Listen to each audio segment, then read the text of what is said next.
Тоҷикистон-ватани азизи ман, ҳамин озмун аз ҷумлаи муҳимтарин рӯйдодҳои фарҳангии соли гузашта буд, ки мутобиқи амри президенти ҷумҳурии Тоҷикистон доир гардида истеъдодҳои нави соҳаи санъатро рӯи саҳна овард. Бо назардошти натиҷабахш будани ин тадбири фарҳангӣ, пешвои миллат муҳтарам Эмомалӣ Раҳмон дар паёми солонаи худ ба Маҷлиси олии мамлакат пешниҳод намуданд, ки озмуни ҷумҳуриявии Тоҷикистон-ватани азизи ман ҳар сол баргузор карда шавад.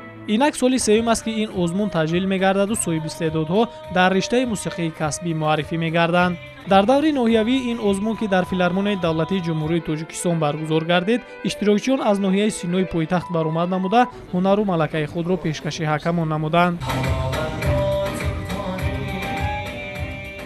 дар даври ноҳиявии озмуни мазкур аз 200 нафар довталабоне ки дар даври ташкилоти муассисаҳо фаъолона иштирок намуданд, 93 нафар дар даври ноҳиявӣ роҳхат гирифта иштирок доранд. Ва ман умедворам, ки миёни ин иштирокчиён бо истеъдодҳо ҳастанд ва пайдо мегарданд, ки дар оянда дар самти дар рушди фарҳанги соҳаи фарҳанги Тоҷикистон саҳми арзанда мегузоранд. Дар даври ноҳиявии озмун 93 нафар шеъраҳои нав дар 3 номинатсия композиторӣ, сарояндагӣ ва навозандагӣ дар жанрҳои академӣ, анъанавӣ ва эстирадӣ суруду оҳангҳои нави хешро дар мавзӯъҳои ватану ватандорӣ иҷро намуданд. озмуни ҷумҳуриявии Тоҷикистон-ватани азизи ман бахшида ба 30 солагии истиқлолияти давлатии ҷумҳурии Тоҷикистон ва дар доираи сиёсати фарҳангпарваронаи пешвои миллат роҳандозӣ гардидааст, ки дар он ҳунару истеъдоди ҷавонон наврасон санҷида шуда, баргузории он аз ҷониби ҳунармандону донандагони соҳа